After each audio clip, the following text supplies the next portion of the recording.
Hi, welcome back. My name is Michelle and you're watching Michelle's Life. Today's video is a review video. The book that I will be talking about today is Sleeping Giants by Sylvain Neuvel.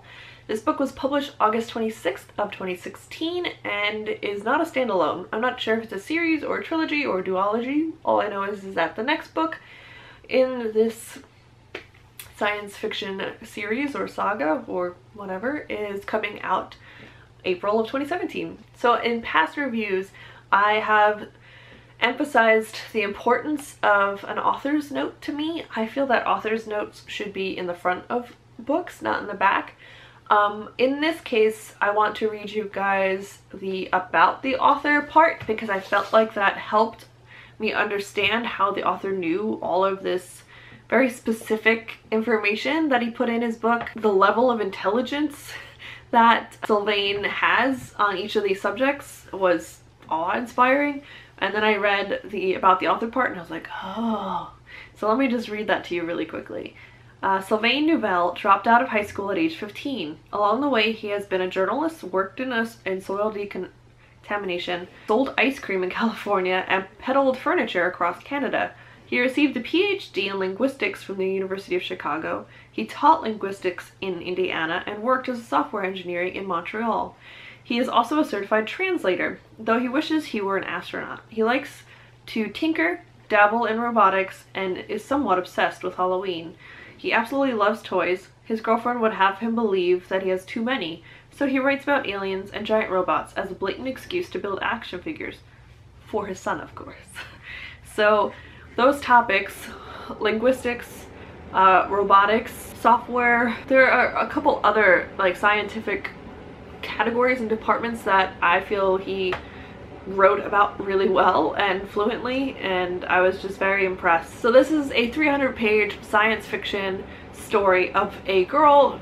It doesn't even focus on the girl, so don't think it does.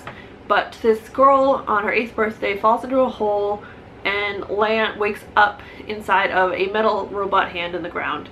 From there she is rescued and it's kind of swept under the rug, and then years later, after she gets her PhD in physics or some kind of engineering, I don't know, she is sought after by the NSA to work on a project, and that project turns out to be involving this giant metal hand thing. So she and an assembled team that are assigned to her start working on it and discovering things that the previous scientists couldn't figure out.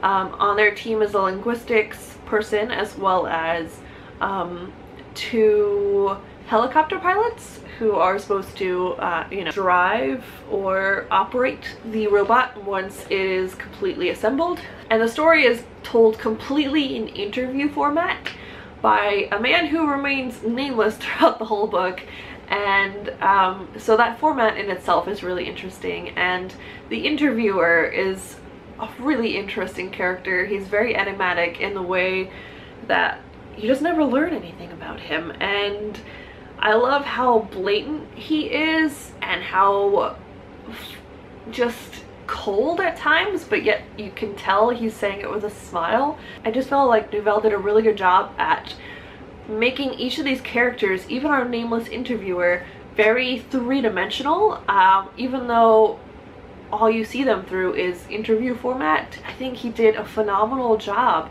They are a little static in the sense that they're a little stereotypic, but I thought were really well developed. There are other clips in the book of like personal logs, but there aren't many of those, so most of it is told through interview format. This book has so many twists and turns, and in the 300 pages it just flew by, but I felt that the plot developed rather quickly and was explained really well. It did get a little technical at times, and that is why I docked it from a 5-star to a 4-star read, because sometimes the technicalities of the situations were a little intense for me with the military jargon and scientific jargon that went on. Was a bit over my head. Not that that is a fault to the author or the story, but for me it just took me out of the reading experience. I felt that the pitfalls and the dark moments in this story happened so quickly that it was very reflexive on the interviewer and his personality in general, how he was able to just like handle situations like that and brush things under the rug and dismiss them very easily and smooth over tension and stuff. I felt that the story was almost exactly like our main narrator slash interviewer. I thought that was a really interesting parallel, and I really enjoyed this story, and I look forward to reading the next one. I will, however, probably be picking up the audiobook instead, because the first audiobook is narrated by a full cast of characters, a full cast of narrators, so I think that has to be phenomenal. My friend Caitlin, who buddy read it with me, said that she really enjoyed the audiobook and all of the different narrators, so I'm really looking forward to listening to the second book. If you have read or listened to this book, let me know down below, or if you know any other science fiction books that are told in this interview format, definitely let me know, because I enjoyed this one so much more than Illuminae. I didn't enjoy Illuminae. I felt like this one was more interesting with it being set in our world, you know, whereas Illuminae was mostly in space. So if you have any recommendations, let me know down below.